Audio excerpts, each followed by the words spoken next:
Chegou a hora da política aqui no Itararé Notícias. Arimatea Souza, como é que foi o giro da CPI dos combustíveis da Câmara Municipal de Campina Grande pelo eixo da BR-230? Boa noite. Boa noite, Cheta. Mônica, boa noite, telespectador. Pois é, o tal do eixão da BR-230, os vereadores que integram essa CPI, com alguns assessores, percorreram o trecho entre Campina Grande e Cajazeiras, aferindo cidade a cidade desse corte rodoviário o preço do combustível e comprovando, através de notas fiscais, a oscilação desses preços. E à medida que a CPI chegava ao sertão, é evidentemente que o custo do frete, em tese, deveria ser maior, implicando, por conseguinte, na elevação do preço do combustível. Mas não foi isso que a CPI observou. O presidente da CPI, que é o vereador Alexandre Pereira, do PHS, fez um resumo dessa visita às cidades do eixão da BR-230. É uma viagem onde conseguimos colher informações importantes, entre elas a principal, que o sertão continua ainda praticando um preço bem mais em conta do que Campina Grande, constatando de que o frete para o sertão ainda é mais caro do que para Campina Grande, constatando também lá que o preço em alguns momentos fica bem mais caro pela quantidade de combustíveis que é vendido pelos postos que bageiam a BR-230, de sorte que ao participar lá no sertão, a CPI trouxe informações importantes, inclusive abastecendo os veículos e trazendo notas fiscais. Quais são os próximos passos da comissão? Ouvimos as distribuidoras que estão instaladas em Feira de Santana, que também tem representatividade aqui no nosso estado, em Cabedelo, no Porto de Cabedelo. A PB Gás, que tem a todo custo se omitido em vir aqui, criar toda a dificuldade para vir até a CPI, explicar por que o preço do gás natural e o gás de cozinha é o mais caro aqui em nossa região. E logo em seguida, se assim entendermos a CPI, ouvir algum outro representante dos postos em nossa cidade e encerrarmos a CPI. Fazendo o balanço do trabalho da comissão, vereador, por que é que combustível em Campina é mais caro? Olha, o combustível em Campina é mais caro por simples lógica, Arimatea. Eles querem ganhar mais em cima do consumidor final. E, infelizmente, essa é uma realidade. O discurso de que o preço não havia desconto, não havia redução, não se repassava os descontos fornecidos pelo governo federal. Isso tudo foi desmontado aqui através das oitivas com os representantes das distribuidoras, inclusive. Um de uma bandeira muito famosa em nosso país disse claramente de que no ano de 2019 não repassou nenhum reajuste para Campina Grande dos postos bandeirados, que são 18 dessa grande rede de postos em nossa cidade. Olha, todo o combustível que chega a Paraíba, basicamente, a porta de entrada é o Porto de Cabedelo. Se em Cabedelo, em João Pessoa, o combustível predominantemente está por volta de R$ 4,19, R$ 4,19, R$ 4,21 o litro. E em Cajazeiras, no extremo sertão, praticamente 500 quilômetros de distância de João Pessoa, também está a R$ 4,19. E no meio desse percurso, em Campina, está sempre acima de R$ 4,20. Alguma coisa está errada nessa precificação. Salta à vista isso, né? Pois é, e aqui há mais um claro alinhamento, né? Porque a diferença de preço de combustível aqui entre os postos praticamente não existe, né? Ari, o deputado paraibano Julian Lemos pode dar aí a volta por cima e se tornar líder do PSL na Câmara Federal? Conta essa história. Pois é, mano. Pode ser uma escolha por exclusão. Tem mais essa, né? O que está acontecendo? O PSL, com a sua bancada de 52 deputados federais, vem brigando dentro e fora de casa, digamos assim, há muitos dias. E o filho do presidente Jair Bolsonaro, o Eduardo Bolsonaro, é, no momento, o líder dessa bancada. E ontem ele afastou todos os vice-líderes que existiam designados. Um desses vice-líderes era o paraibano Julian Lemos. Mas acontece que está uma guerra de listas na Câmara Federal. A Câmara está novamente fazendo checagens de assinatura das listas para indicação da liderança.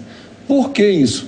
Porque a soma das listas que foram protocoladas na Câmara Federal, o número passa a quantidade de deputados que a bancada tem em plenário, ou seja, 52 deputados. ou seja, alguém ou assinou 2 vezes ou falsificou a assinatura de algum deputado. Então, o setor de protocolo da Câmara Federal está fazendo essa triagem. Enquanto ela não é concluída, Eduardo Bolsonaro segue na liderança e não quer Julian Lemos nem como vice-líder. Acontece que está sendo costurada ou tentado alinhavar um mínimo de consenso para que a bancada saia desse racha e dessa troca de artilharia. E entre esses 52 deputados, 3 têm um mínimo de consenso, não é que sejam consensuais. Eles, digamos que brigaram menos com a maior parte dos deputados. E entre esses 3 parlamentares do PSL está Julian Lemos, que apesar de não ser do agrado, da simpatia de Eduardo Bolsonaro, dentro da bancada é o que menos arestas criou até agora. Essa é a fotografia de momento dessa conflagrada bancada do PSL na Câmara Federal. E haja confusão. Olha, o prefeito Romero Rodrigues é o entrevistado do Ideia Livre de hoje. Em pauta, as ações administrativas do mês do aniversário de Campina Grande e as expectativas para as eleições municipais de 2020. O programa começa às 10h15 da noite, depois do Jornal da Cultura. Olha, Romero vinha resistindo bastante a tratar sobre a sua sucessão. Até disse aqui na TV Itararé que era um assunto que só abordaria a partir da quaresma do ano que vem, mas nessa entrevista ele fala em muito, não de forma personificada, mas sobre o processo de escolha do candidato do seu grupo à sua sucessão o ano que vem, sempre lembrando que já estamos à luz do calendário eleitoral dentro da chamada pré-campanha. Muito bem. Em nível nacional, tem novidade do dia? Olha, os destaques nacionais são os seguintes: o Senado já está votando, já está discutindo, pelo menos, a reforma da Previdência. Foi aprovada na comissão as discussões pós-primeiro turno no Senado foram objetos de discussão e aprovação na CCJ, na Comissão de Constituição e Justiça do Senado, e o assunto vai para a última fase, que é a votação no plenário do Senado em segundo turno. É bom situar o seguinte: nessa altura, o texto pode ser suprimido, mas não pode ser acrescentado. Ou seja, pode-se tirar alguma coisa, mas na fase atual não pode se acrescentar mais nada. E sempre é bom lembrar que são necessários 49 votos entre o universo de 81 senadores para a aprovação em definitivo dessa reforma previdenciária. Após essa esperada aprovação, é feito tão somente um ato protocolar, que é a promulgação da reforma, num ato solene e meramente protocolar do Senado Federal e do Congresso Nacional como um todo.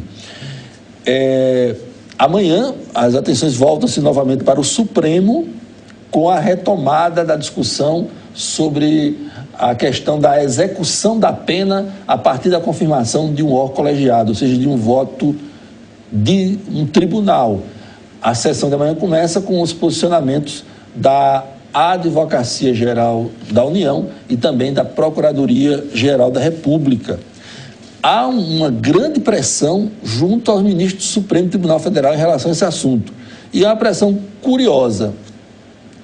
É que a pressão agora, como muitos dos protagonistas dessa discussão já sentiram que a mudança deve acontecer, ou seja, o Supremo deve novamente, a partir de uma mudança de entendimento do ministro Gilmar Mendes, a maioria era frágil, a partir da mudança de entendimento de Gilmar Mendes, ela se consumando, deverá haver a mudança e a execução da pena só quando forem esgotados todos os recursos possíveis à luz da legislação eleitoral do país. Em função disso, a pressão agora é em cima dos ministros do Supremo que votam pela manutenção da execução da pena do jeito que está, ou seja, a partir da confirmação de um órgão colegiado. É o caso do ministro Luiz Barroso, Carmen Lúcia, entre outros. A pressão é para que eles peçam vista na discussão e, dessa forma, posterguem a definição final sobre essa questão da segunda instância, se executa ou não a pena. Então, a pressão agora é sobre os ministros que são favoráveis à preservação da execução da pena a partir da confirmação de um tribunal. É sempre bom lembrar que me parece que essa discussão é um tanto colateral, que o grande problema para se resolver isso é uma reforma na legislação do país que acabe com esse festival de recursos que acaba, que culmina, provoca uma infinidade de desdobramentos, de atrasos na posição final sobre um determinado processo. Ou seja, se o conceito é que só deve ser executada a pena após o esgotamento de recursos, que esses recursos sejam limitados para que se consiga um desfecho rápido. Eu já falei aqui, só para repisar para o telespectador, basicamente, uma decisão do juiz cabe, se for Justiça Federal, cabe um recurso ao Tribunal Regional Federal, se for da Justiça Comum, a decisão do juiz, de homicídio, por exemplo, o Tribunal do Júri, cabe ao Tribunal de Justiça. A partir daí só cabem 2 recursos. Recurso ordinário ao Superior Tribunal de Justiça, recurso extraordinário ao Supremo Tribunal Federal. Ou seja, um negócio muito rápido. Mas aí, entre essas instâncias, surgiram uma série de penduricalhos que atrasam indefinidamente o desfecho dessas pendências judiciais. E tem especialistas dizendo por aí que nos últimos tempos o Supremo anda fazendo muito, legislando muito e fazendo muita gambiarra jurídica. Né? Interpretar, elasticidade jurídica, né? Por falar no Supremo, uma de suas turmas do Supremo condenou agora há pouco o ex-ministro e ex-deputado pelo MDB da Bahia, Gedel Vieira Lima, naquele famoso caso de 2017 de 51 milhões de reais que foram localizados num apartamento por ele alugado em Salvador, da Bahia. Foi muito famoso esse caso das malas de 51 milhões. A condenação é de 14 anos e 10 meses de cadeia. E para fechar, algo impressionante que nós acompanhamos ontem aqui na TV Itararé, no programa Roda Viva da TV Cultura.